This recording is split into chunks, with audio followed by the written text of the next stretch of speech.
in hearing from members around the network, and in many respects, the network becomes even more valuable, I think, under these circumstances. And there's a very wide and varied set of stories and narratives and ideas that we're going to hear about today. First of all, some information from the Secretariat with some research that they've been carrying out with you. And I hope that the network will continue to do this work. I think there's some real value in it, not only engaging the current situation, but thinking forward about what we might do collectively in terms of sharing and gathering information. We've got 74 registered participants today, and I think that's a wonderful indication of really the strength of the network and the spread of the network and the range of perspectives that we're going to hear on a collegiate basis over the next 3 webinars. Today, essentially, we're dealing with centres in Taiwan, in South Korea, and in New Zealand, where obviously the COVID has had an effect, but in some respects, the venues have managed to work through the situation, and in some respects are opening up again. So that's the first of the discussions today. We're going in the next discussion, we're going to talk about how centres, and get a number of different perspectives about how what our role should be in terms of the recovery. In all of this, though, what I would say is we're really interested in your feedback, because we want these sessions to be as useful as they possibly can for everybody. So if you have a view about what content should be in there, or you want to hear from a particular centre or a particular person in the business circle, whatever it is, please let us know so that we can shape these discussions according to your input, because that's what it's about. So to start off the proceedings today, what I'd like to do is ask the Secretariat to share the key findings of the research that or the polling that we carried out most recently, and many of you participated in, and I thank you for that.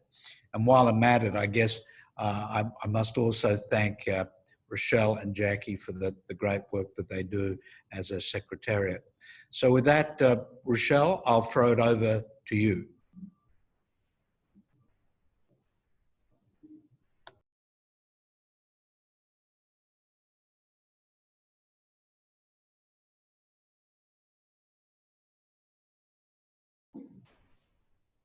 Rochelle, I'm not sure we can hear you.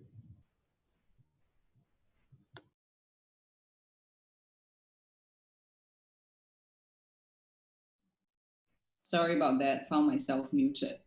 Thank you, Chairman, and hello, everyone. Thank you for joining us today. Before we launch into the presentations, I thought I would share with you quickly some of the key findings of the survey that the AAPPAC Secretariat had conducted last month. The response for the survey was an all-time high for us at over 60%. So thank you for the members who spent time to share with us. Many of these responses would be familiar to you. They would be something that you are doing or have done. The survey does show that some industry best practices have been established.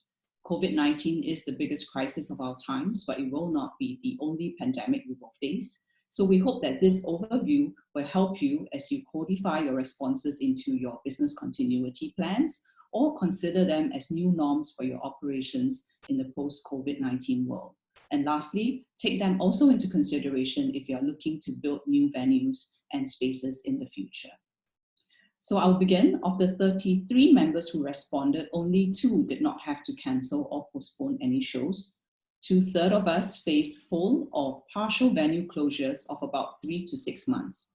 About 9% are facing a 6 or more or longer period of closure.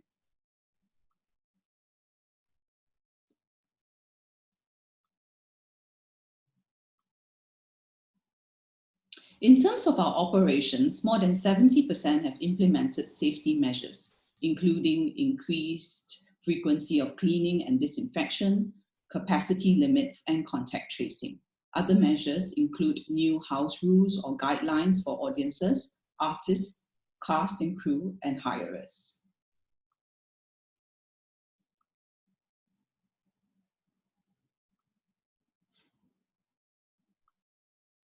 To prevent community transmissions, more than 90% of the respondents had their staff working from home.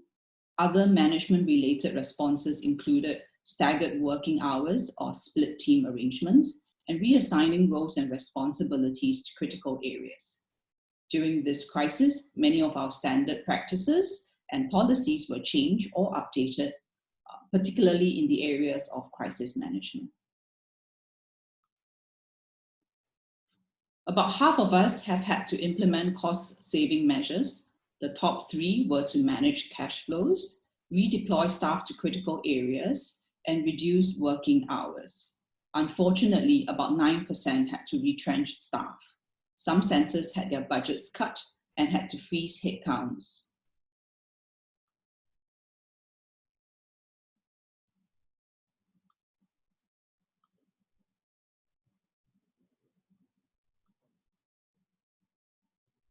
Sorry, Jack, I'm having some issues changing slides. Okay, thank you. Globally, there has been a resounding call for governments to support the arts sector. Unfortunately, only about half of us have received support. This was primarily in the form of subsidies to help protect jobs, or towards commercial tenants in our art centres, or to arts groups who hire our venues. Other forms of non-financial support include the provision of masks, disinfectants, and cleaning materials. For some centres, support is also available to enable content creation in response to COVID-19. And perhaps Chairman can later shed some light on this front of what Adelaide Festival Centre is doing.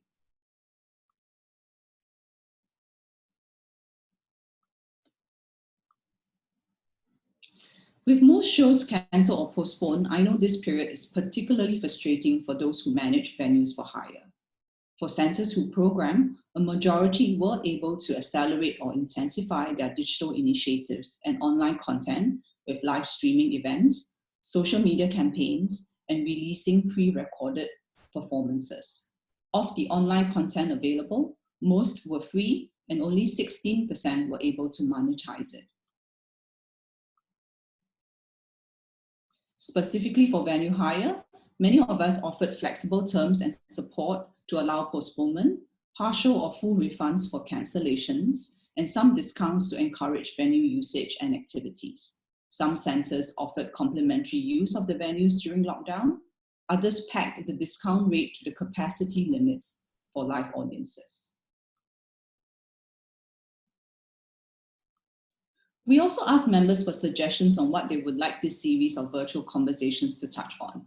In this session, we will look at the immediate impacts and early responses from 3 arts centres, and we hope that this will offer insights to members who are preparing for safe reopening and resumption of their activities. The next 2 sessions will be more forward-thinking. We will unpack some of these questions that you have asked, and we will try to reimagine what the future of art making, engagements with our communities, and the roles of our arts institutions would look like. Thank you. Back to you, Chairman. Thanks, Rochelle, and thanks for the great work on that. We really appreciate it, and I really thank everybody who participated in it. I think a lot of questions there and things that we can look at, sort of comparisons, practice, and for many of us, I think, understanding how some of our colleagues have dealt with these issues are very good learnings for all of us. So as Rochelle said, in the first session, we intend to hear from three directors who really, I guess, have experienced a situation where either the theatres weren't closed or opened up very quickly indeed. So the approach here is we'll hear from the 3 of them. firstly Austin, and then Steve, and finally Robbie.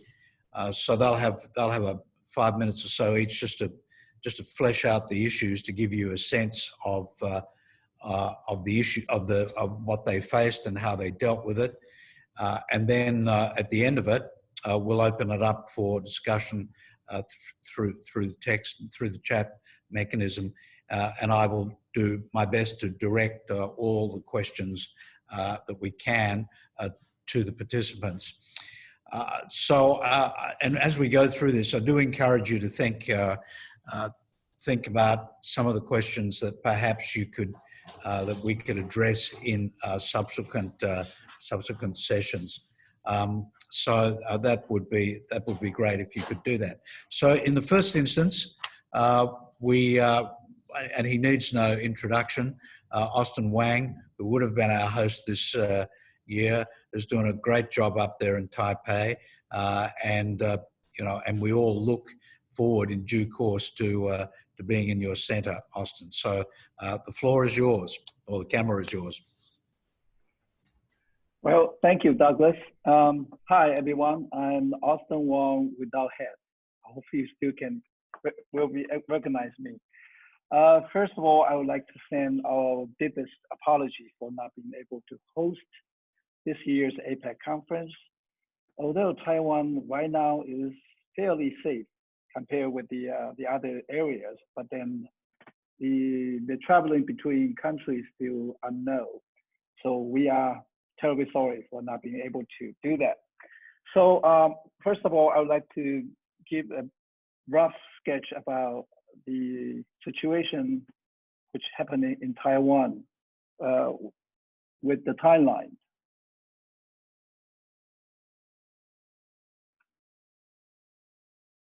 Okay, how to do that again? I have problem. Okay, I got it. All right. Next. So just before the Chinese New Year, we have reported our first infection of COVID-19. Next. And then immediately the government set up the command centers, which have a higher priority of control of everything. Next. In February 6th, we set up a mask rational plan. That is really helpful in terms of preventing the epidemic spread. We do have, everyone have a national health insurance card that really set up in the digital platforms, so everyone can easily get the mask within a certain period. And that's pretty much control everything down to the minimum scale. Next. In March 5th, we do have first infection of Australian musicians who had early performed in Taiwan. And that case really shut down everything in terms of the performing arts. Next. And then all the venues are closed, and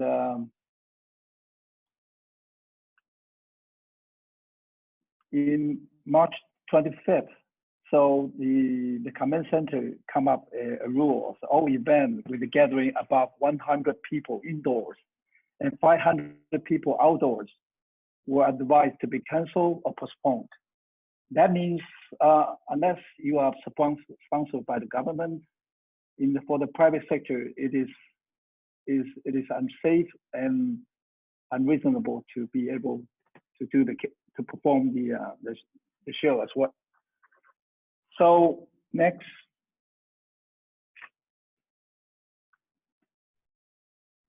So that's the pretty much, I think that the measurement is, the safety measure is pretty much around same as in every country.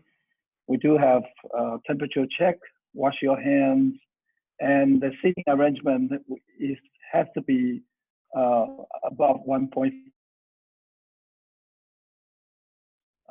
between, we keep the social distance. Next. And next.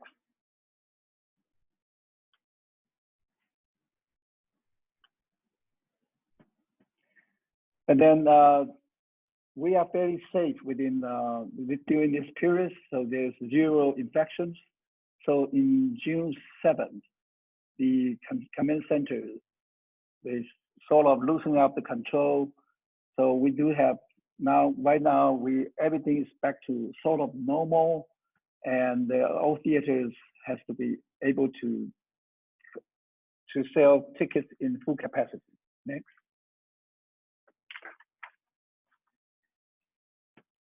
And next. Next. So that's the number right now we have. We have like 447 positive cases, and in total only 7 deaths. Next.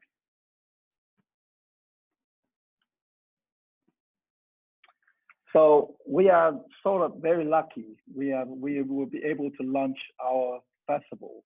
Namely, we have Taipei Children Art Festival, Taipei Art Festival, and the Fringe Festival, which all happen during the summertime. And we are very lucky to be able to launch most of the program, although we have to cancel lots of international programs. But then we should try to keep as much as possible we can. But for instance, a co-production between Japan, Singapore is a production called Number 60 from Piche from Thailand. We still try to make it happen during the Taipei Art Festival. And some of the program we sort of try to join the online and offline. So together with the local artists and the online international artists, we try to test that during the Taipei Art Festival. And hopefully we will see the response from the audience. So that's next. So this is our 21st Taipei Children's Arts Festival, which will open in this month in 15th. Next. And this year Taipei Art Festival, the theme is about super. It's called Super, supernatural, superhuman, and it's really sort of a reflection about the pandemic area, which is really interesting to see. So we also try to encourage the artists, try to come up with a program that can reflect this kind of situations, because most of our funding is coming from the government. So without the international artists, we will be able to switch the resource to help the local artists, try to increasing the performance and try to come up the program in such a short notice. Next.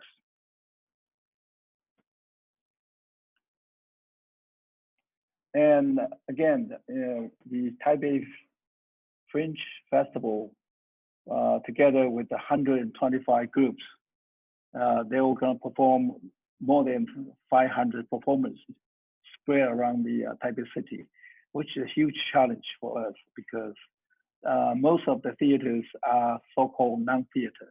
They are like coffee shops, any old houses, which is very, we try to put on safety measures according to the regulation of the command centers, that's something, a huge task for us.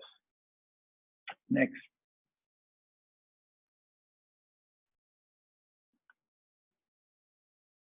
So, so there's lots of issues we need to be considered about the futures of the post-pandemic, because people are sort of used to live online entertainment, and how are we going to attract the audience back to the and then from the venue's point of view, one night or 1 weekend stand of touring performance, whether we need to reevaluate that in the future. So maybe we need to have a deeper, longer co-production between artists and the venues. So during this time, this period, there's a lot of production put on the digital platforms. Is there a futures after this pandemic, when it's died down? Is there still a future of this kind of live performance online? That's something we need to really think about that. I hope we can have some kind of response and answers during this section. Thank you. Thanks very much, Austin. Really thoughtful presentation, as we would expect. As you say, I guess in comparison to some other centers, other places, Taiwan has come through it relatively lightly, but you still have all those questions to ponder on about cooperation between artists and venues. What's the long-term value of online content? These are all questions that we quite rightly all need to think about, and I agree with you. A lot of questions there. So, and I'll be eager to ask you some myself, I think, when we get to the Q&A session. So the next speaker is Steve Song. Many of you will know him. He's a regular conference attender. He runs music for the Seoul Arts Center, and I think many of us have looked at Korea throughout this period, and South Korea, and felt that the work that they have done in controlling the epidemic as best they can has been pretty good. And to some extent, it appears that the theatres have stayed open. But to tell us more about that, Steve, over to you. Can you hear me? Okay. I can. Good morning. Good morning. I'm Steve, Music Business Director of Seoul Arts Center. Firstly, thank you so much for making this conference. Thank you. Next page, please. Since our opening in 1988, we had several challenges. Many challenges, in fact. But this current difficulty is totally different. Now, let me share what's going on in Seoul Arts Center first. From the end of February, 209 classical music concerts were canceled, and more than 10 performances were canceled or put off, including Korea Opera Festival here. During the last 4 months, almost every art centers and theaters were technically closed. So the reason I said technically is because even when they are open, still there were only a few audience, mainly because of the infection concern. The total amount of ticket sales in the first half of this year was 1/3 of that of last year. Our government already began to support the industry, such as giving subsidies to the arts companies and giving extra discount for ticket buyers. But there is a criticism that the total amount is too less than that of European countries, and artists losing their job, stages, do not receive the benefits directly. I think this situation must be the same over the world. Next page, please. Here is the chart showing the number of confirmed cases in Korea. From March, the situation is quite stable. As you may have heard and read, our government is responding pretty well. One thing you have to have in your mind is that Korea had never closed the border and never imposed a lockdown on any city. This is a bit different from other countries. Our policy is like this. When people is confirmed, then the officials isolate them and trace them as possible as they can do. People arrive from abroad, they have to follow 2-week quarantine. That's it. So what we really care is personal hygiene and following prevention guidelines, such as wearing masks and avoiding social gatherings. There are still confirmed cases coming out and worries about the second wave. People here are quite certain the government will control the situation very well. Next page, please. Korea has raised its coronavirus alert to the highest level on 23rd February. Since then, the level is lasting till now. And social distancing is still effective. But there was confusion about the detail in what facilities are open and what prevention activities should be followed. So government announced 3-level social distancing scheme, as you are seeing right now. The country currently recommends step 1 social distancing, which is implemented when the number of virus cases is manageable by the medical system. The government plans to apply step 2 distancing measures if daily infection exceed 50 for 14 straight days, but remain below 100. And level 3 measures if daily infection far exceed 100. In principle, every arts facility can open and welcome the audience with the infection preventive measures currently. Musical Phantom of the Opera is still open since this March, and the musical Mozart has recently begun in Sejong Performing Arts Centers in Seoul. With strong prevention guidelines, audience can sit right next to each other, even without securing the distance between audience in those theaters. Quite bold, isn't it? But arts centers belonging to government or local government cannot open. National theaters are still closed under strict government's guide, putting virus prevention as top priority. Seoul Arts Center is kind of a public theater, so strongly advised not to open. But 70 or 80% of over 1,000 events are rental programs, which means hires like private organizers and companies rent our venue. We cannot force them to quit and cancel under the current rental contract. So I can say, actually, Seoul Arts Center has never closed during until now. But there are many events canceled by the host, as I mentioned, including some of the Arts Center's own programs. So I think we cannot be free from contradiction and confusion for a while, honestly. Next page, please. So now I'm going to show what we are doing to survive. Next page, please. Every visitor is required to fill out the form and submit it to us in order to come inside. It asks visitors of foreign country visit records and personal contact. From yesterday, visitors can access through the QR code and leave the same information. If you take a picture with your phone, then you can access the QR code and self-reporting form right now.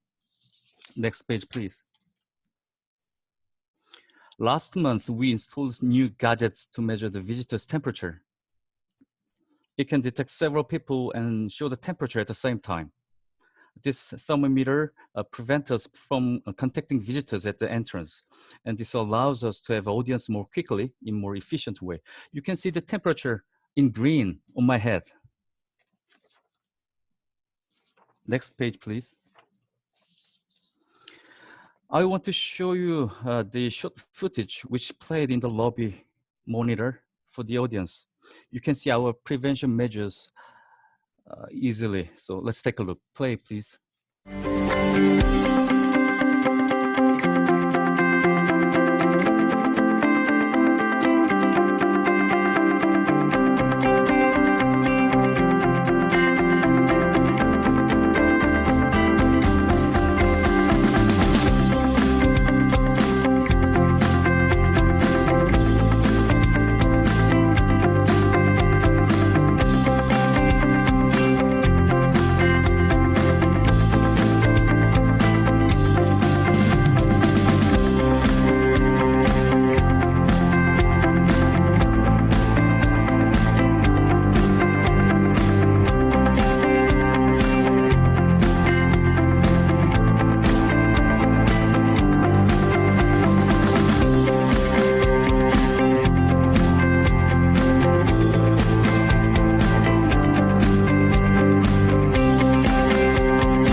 Next page, please.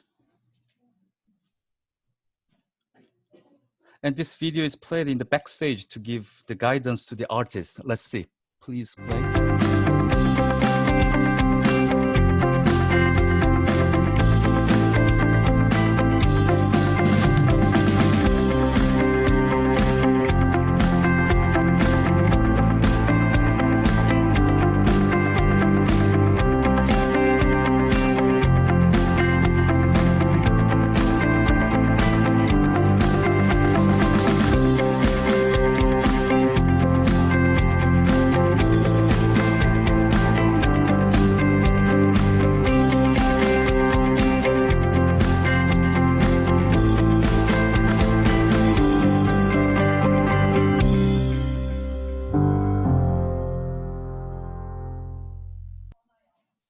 Next page, please.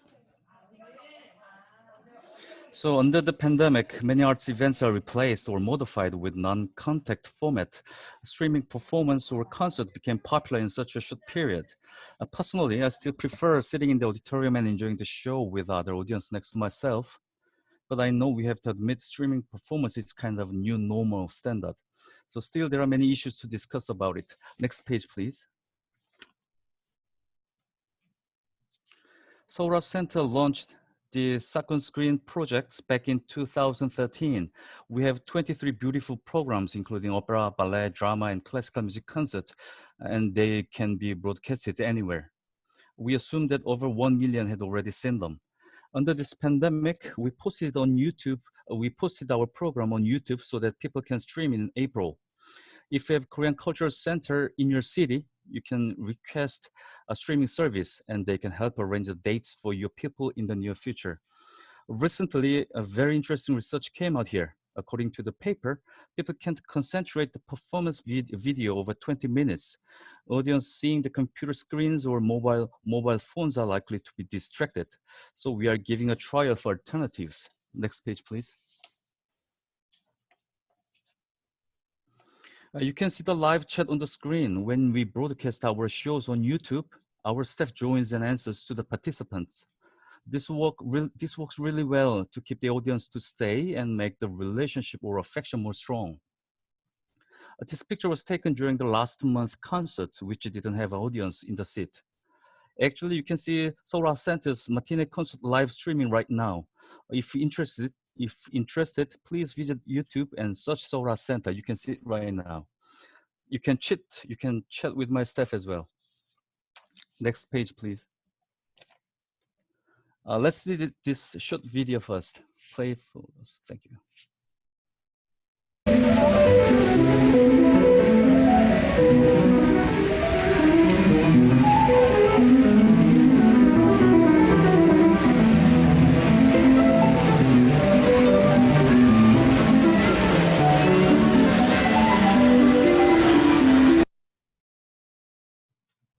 You can see the pianist Jiyoung playing in the main square of Seoul Center.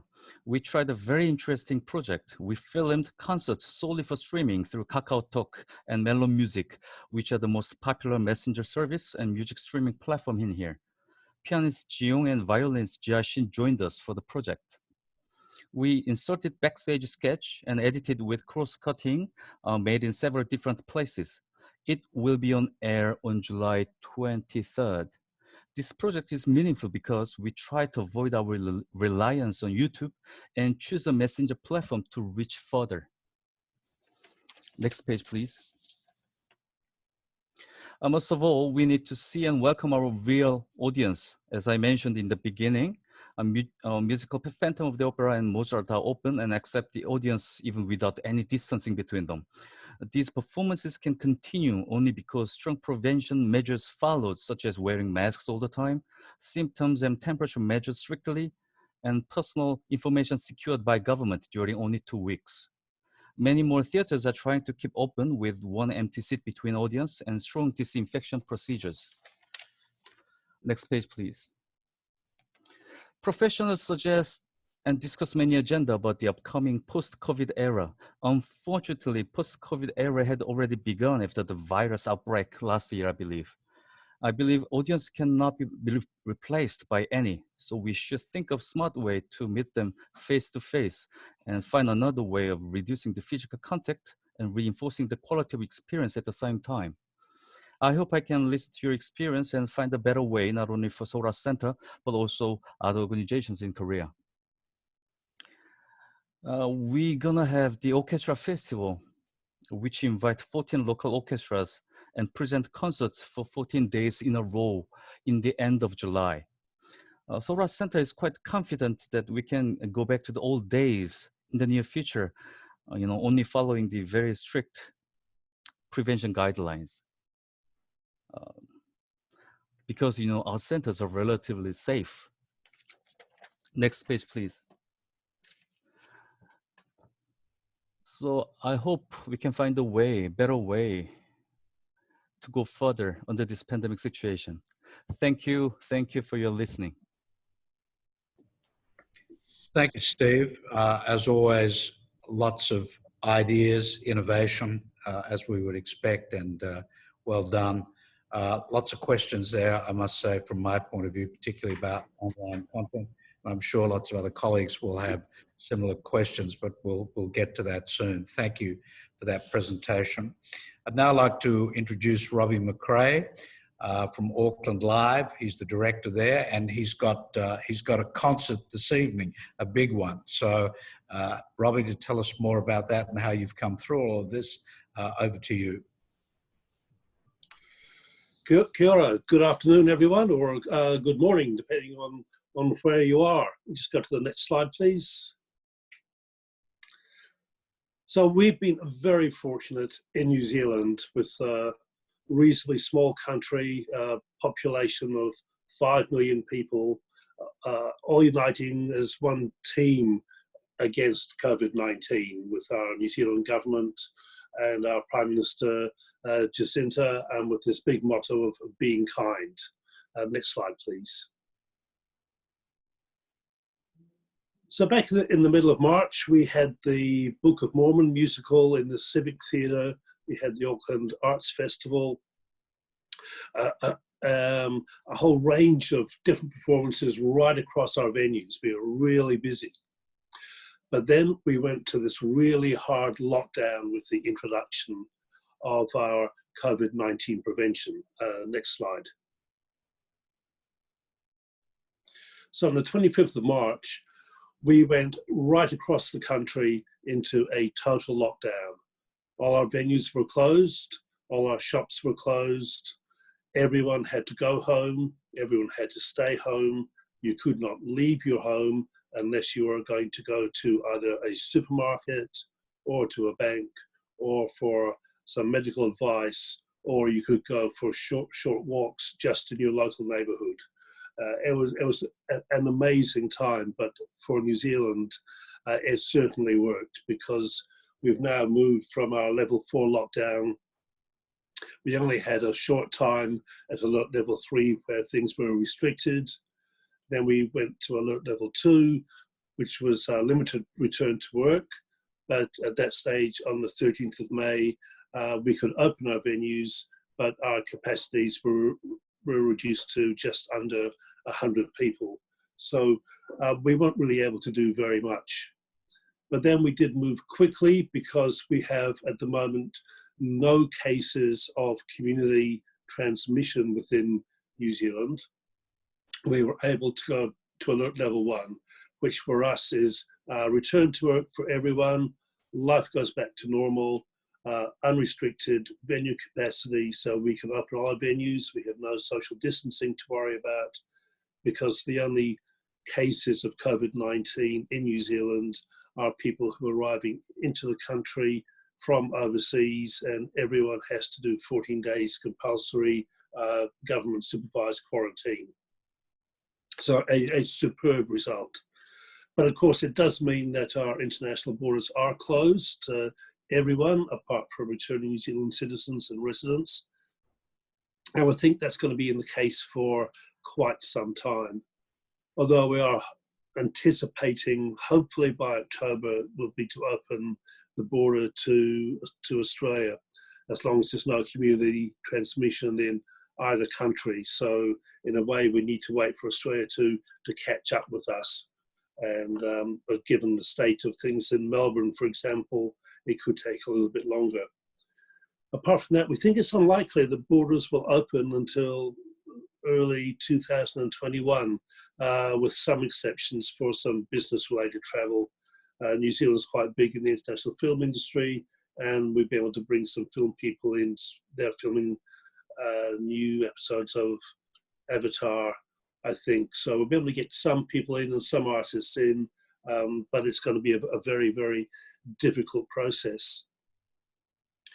So within that period from 25th of March through to 8th of June, it's actually a relatively short period of time for us to have gone through managing this epidemic and now being able to be pretty much life back to normal here. It's quite a strange experience. So we have one of our first big concerts tonight with the Auckland Philharmonic Orchestra. We have a full orchestra on stage. It's sold out, capacity audience of 1,800.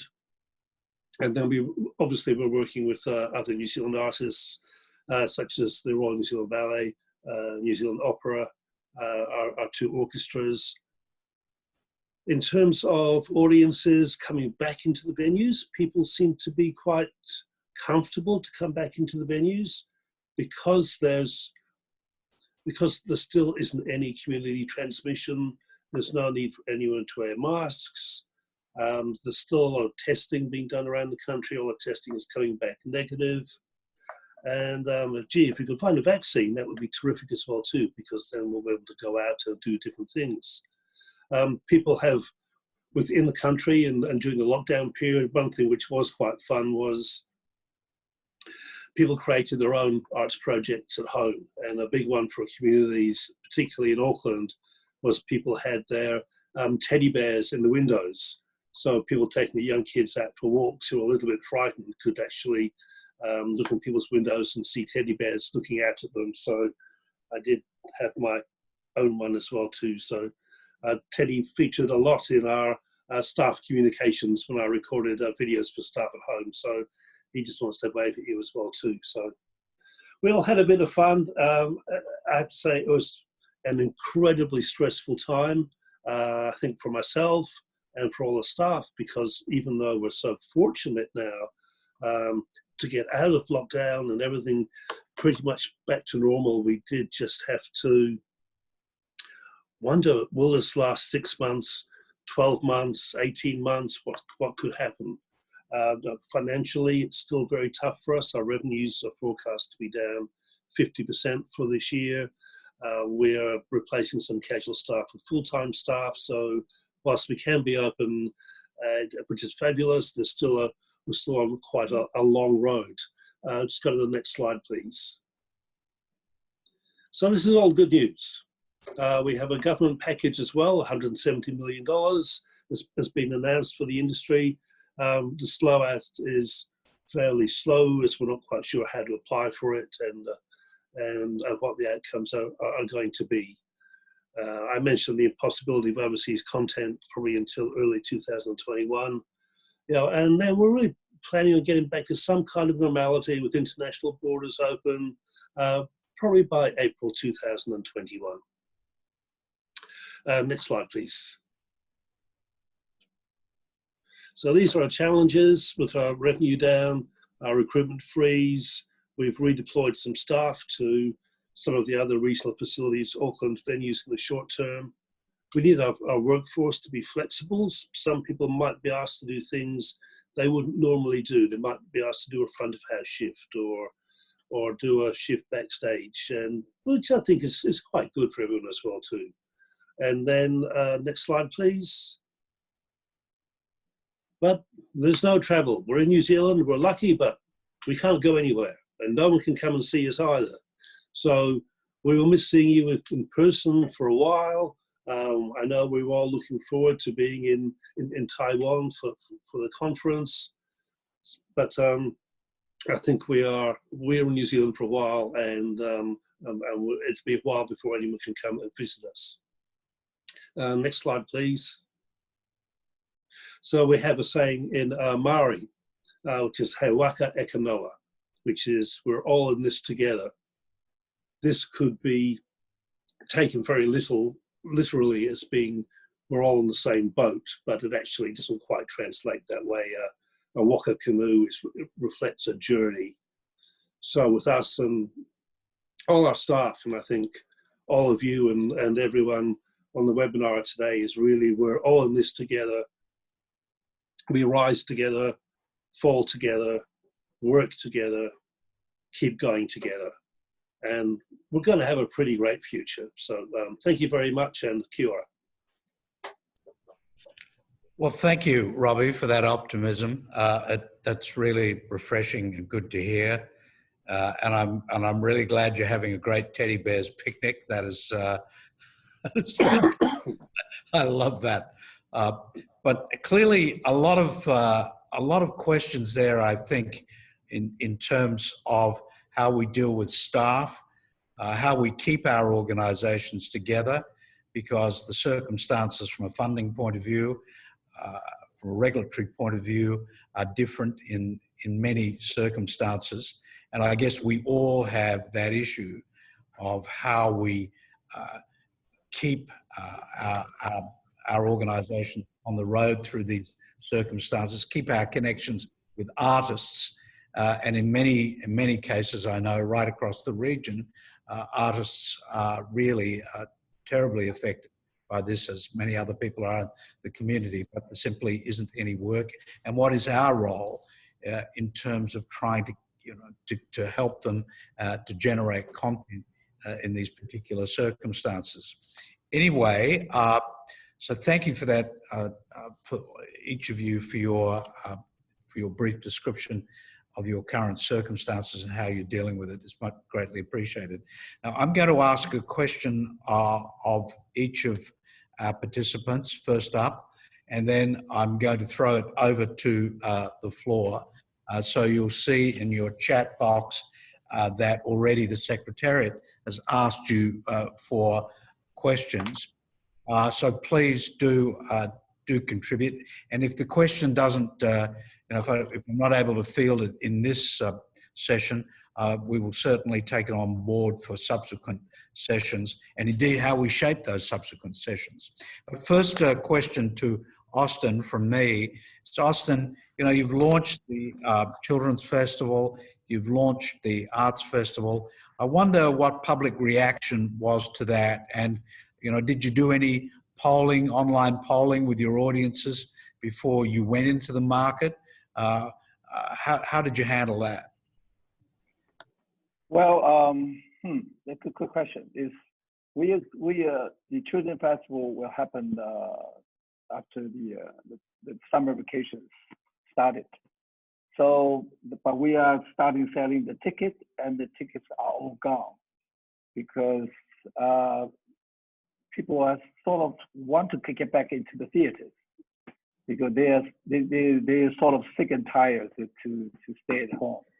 And although I think all the parents, they are fairly feel secure about the situation right now in Taiwan, so they are willing to take their children back into the theater. But then some of the program we move it into the outdoor, just to be safe.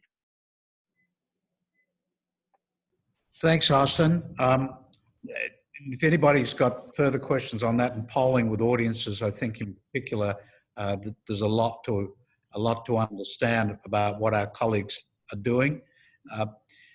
My next question is to you, Steve. I think all of us have thought about online, and we've, a number of us have converted our festivals into online approaches or work with artists. We've thought about it a lot. We've done a range of work, or completed a range of work across the region. But I suppose the question is, how did you think about monetizing that effort or that content? Was it feasible? Do you think it might be feasible in the future? What is your thinking in terms of actually some revenue streams from online? Thank you.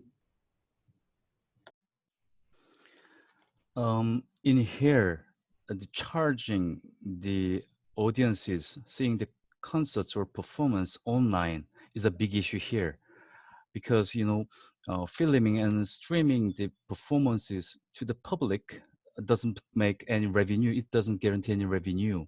So which means that we cannot pay to the artist. So that's a very serious problem.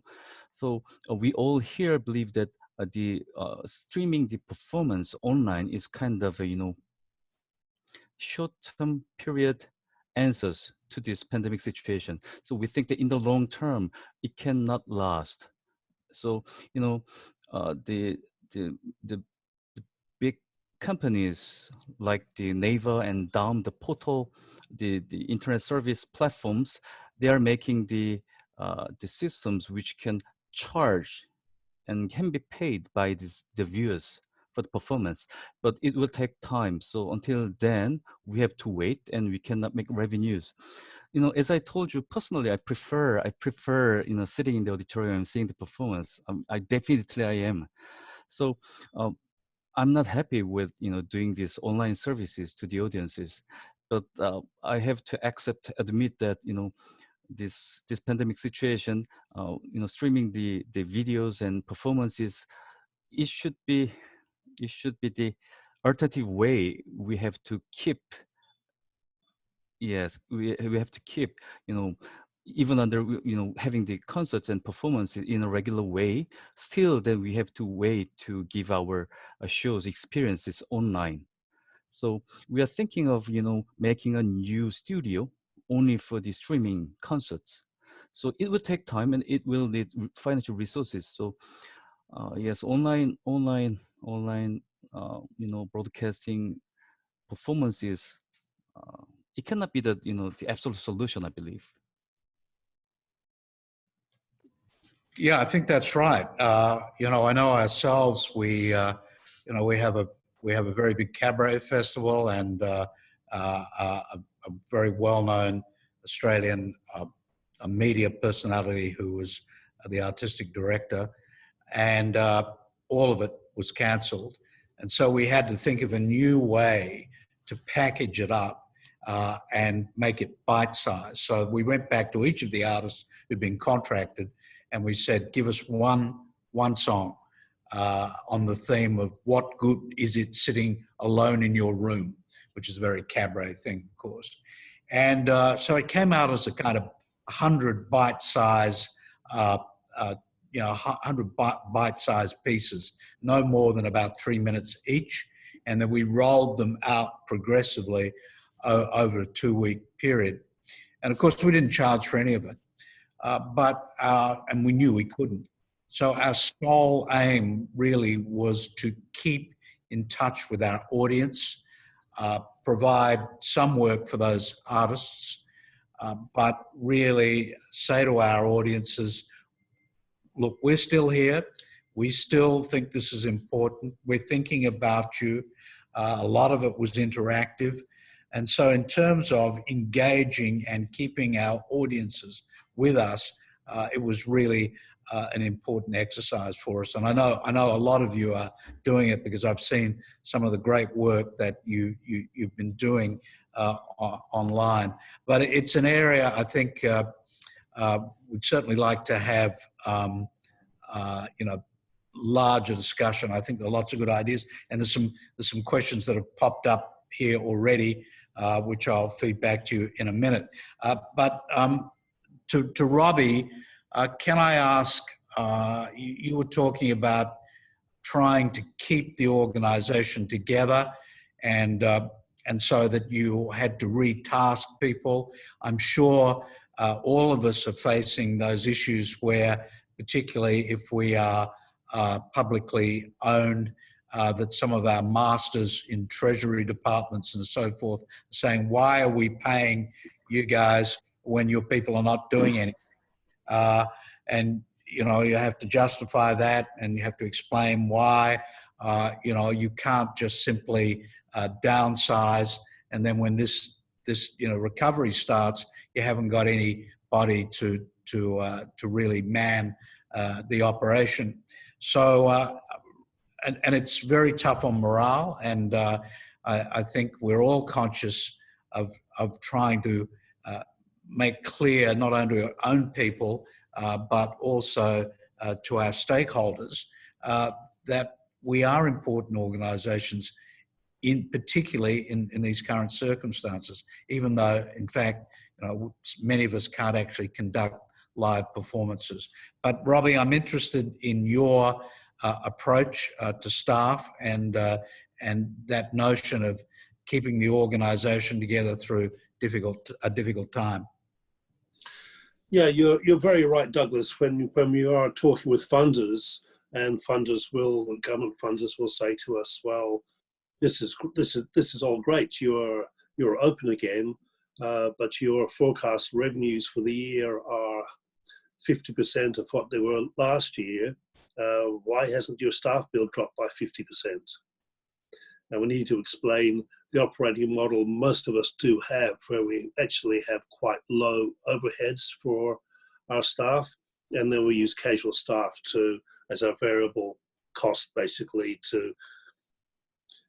when our venues are busy, we have lots of casual staff, and our venues are quiet, we have very few casual staff, but we do need the fixed overhead right through each of our departments in technical production, in programming, in marketing, in visitor experience, and we just can't cut all of them, particularly when we know that once we get back into 2021, 2022, that our markets are going to pick up and we're going to be back to where we were before.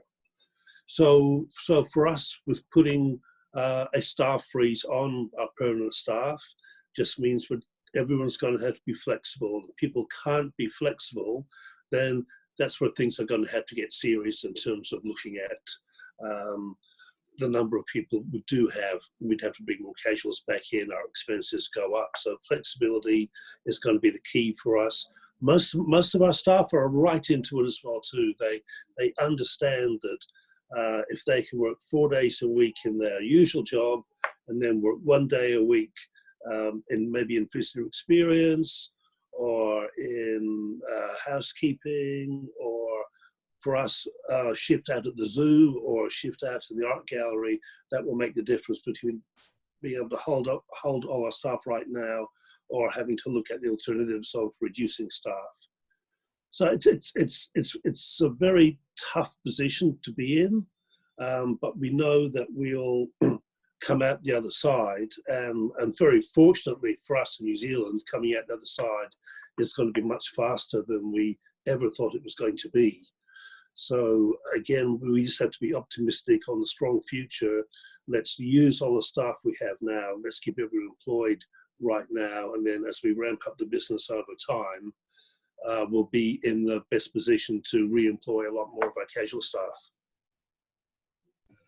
Thanks, Robbie. I think a lot of good points there. And I might kind of extend that question about staff morale and keeping the organisation together in a moment. But there are a number of questions that have come on the chat line. I hope you can all access that. In fact, some of these questions are being answered already, particularly on online and touring, and that's good. So I won't go back over that. But I think online is a big one for us all because in some respects we don't have any alternatives. We've got to keep that link with our audiences going. But are we going to make any money out of it? Should it just be a recording of or streaming of live performance, or do we need to think about it more carefully or in a more smart way? Because obviously there's massive amounts of content out there. How do we differentiate ourselves? How do we work with our local community to keep them engaged? These are the questions. One of the questions that's come up here on the chat line is, what about corporate sponsorship for online work? Maybe we put the broader question here in terms of corporate sponsorship in these times. I know that all of you, one way or another, have corporate support, sponsors, etc. And our own experience is in developing a new theatre within an old shell. We've just rebuilt an Edwardian theatre. Actually, our sponsorship side, in terms of private giving and some corporate giving, has actually survived pretty well through this. And in fact, it's one of the streams of revenue that we've maintained. So let me just throw this question perhaps to you first, Austin, and then maybe Steve.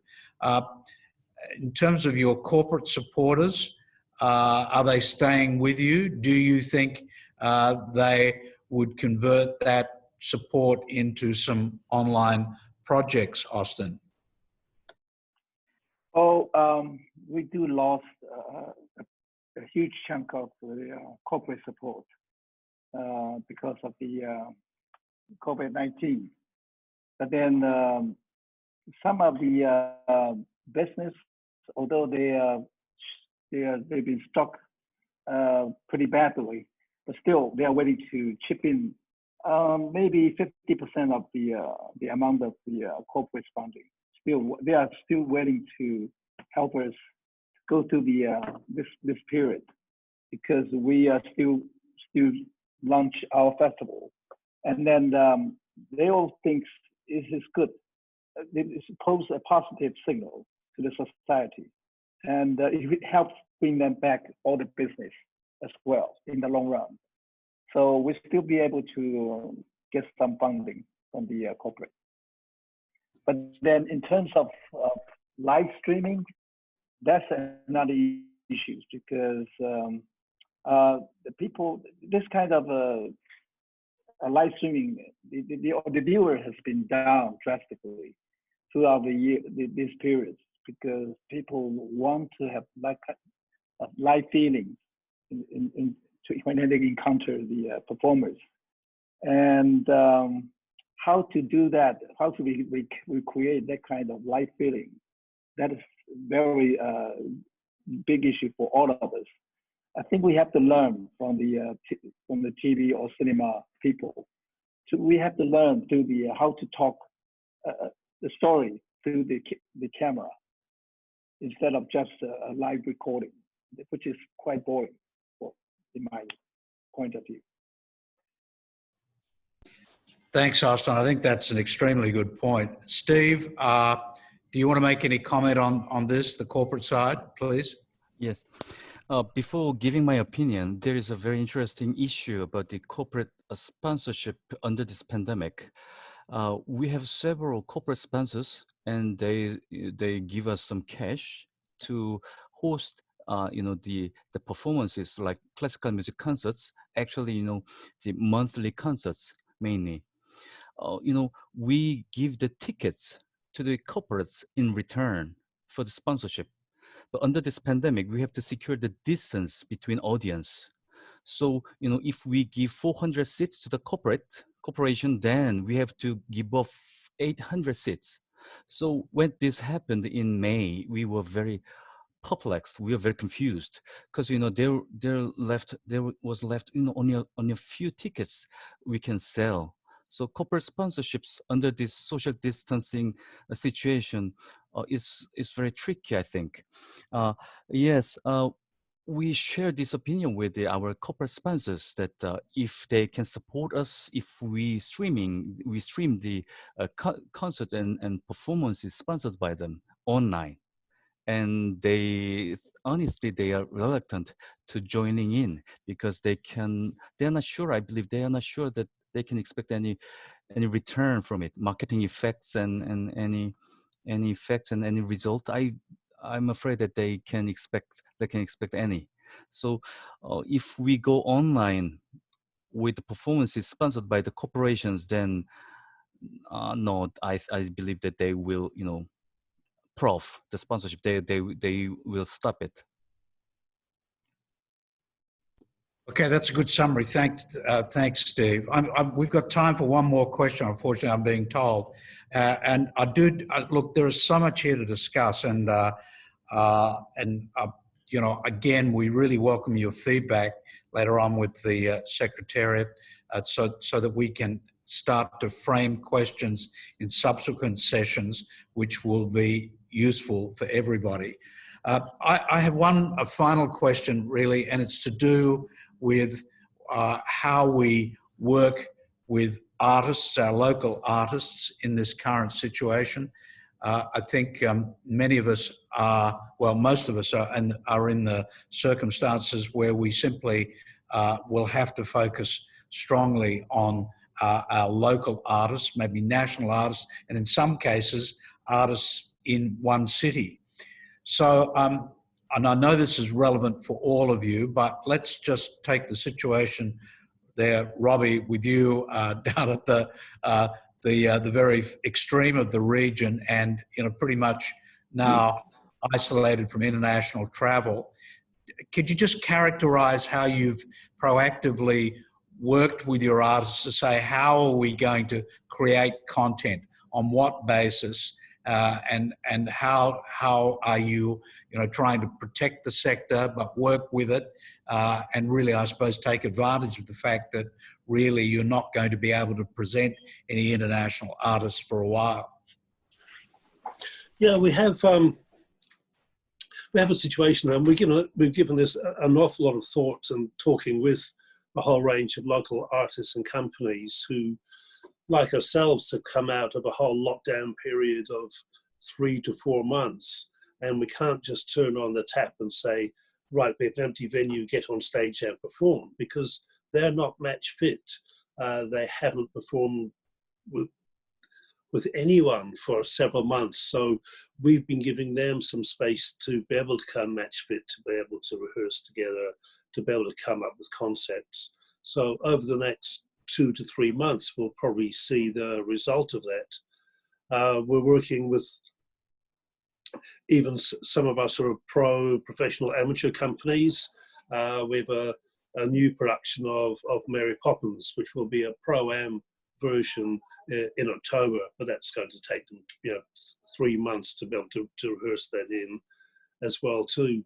So we're looking right across all the different art forms, and really the best approach is going to be around collaboration. If we have artists who have something they want to present, and we have venues, and we have marketing, and we have technical production, how do we all get together? So for us, collaboration is really going to be the name of the game. Thanks, Robbie. I really appreciate that. We've run out of time, I'm afraid. There are so many questions on the chat side which I'd like to address. I think there's a lot more here that we need to unpack and discuss. And certainly, I've found it very useful listening to you, and I want to hear more. I do think, as we've got 2 more sessions we've got planned, but if anybody really feels like that they would like to be a panelist or whatever, please let us know, because maybe we can extend the panel numbers so that we can get a bigger range of perspectives. I think we all want to hear that, whether it's happening in Japan or China or Hong Kong or the Philippines, Australia, New Zealand, Singapore, Indonesia, etc., or indeed, from Barbara and others, Chris and so forth, in terms of international perspective. And so I hope we have the opportunity of including that next time. And if there are some topics, that you want to cover, I really do encourage you to let us know. The next session at this stage is going to be Yvonne Tam from Esplanade, who'll be moderating, Ken Hayashi from Aichi Center, myself, and we're still trying to put some other speakers together. But what we're trying to look at is the recovery mode. And, some of us are, I guess, talking to our stakeholders. Not only are we just trying to survive, but and talking to artists and thinking about what we present, but many of us, I know, are thinking in a much broader way in terms of what we can contribute to our communities in our rebuild, whether it's in precincts, whether it's from social point of view, whether it's education, tourism, all of these sorts of things I think now are being brought sharply into focus. So in the next session, we will be talking more definitively about that. And so if people feel like that they would like to be part of that as a panelist or whatever, I'm not sure we can accommodate it all, but please let us know, because I think it's important that we hear from a range of opinions so that we really get a great, a good spectrum of thought from right across the membership and the business circle. So I have to wrap it up now, and I do want to thank you all for participating. It's great to see you all. I think our network is more important than ever, and you've demonstrated that by your participation today. It's really important. Let's keep the conversations going. Let's keep the comparisons and the sharing going, because it helps us all. it really does help us to know that there are other individuals and organisations going through the same things that we are. And the more you can feed into that, and we can compare and contrast and discuss, the better it is. I want to thank the Secretariat, particularly Rochelle and Jackie, for the work they've done on this and the work that they're doing going forward. I think the polling was excellent. If anybody's got ideas about how we might take that forward, and it's something I think that we might do even when we're out of COVID, it's an interesting mechanism to have a collective look at all sorts of issues for our industry across the region. So, Rochelle, unless you have anything to add, I think I will wrap it up. So thank you to everyone, and we look forward to getting together on August 7th, I believe it is. So thank you. Thank you all. Bye. Thank you. Bye. Huh?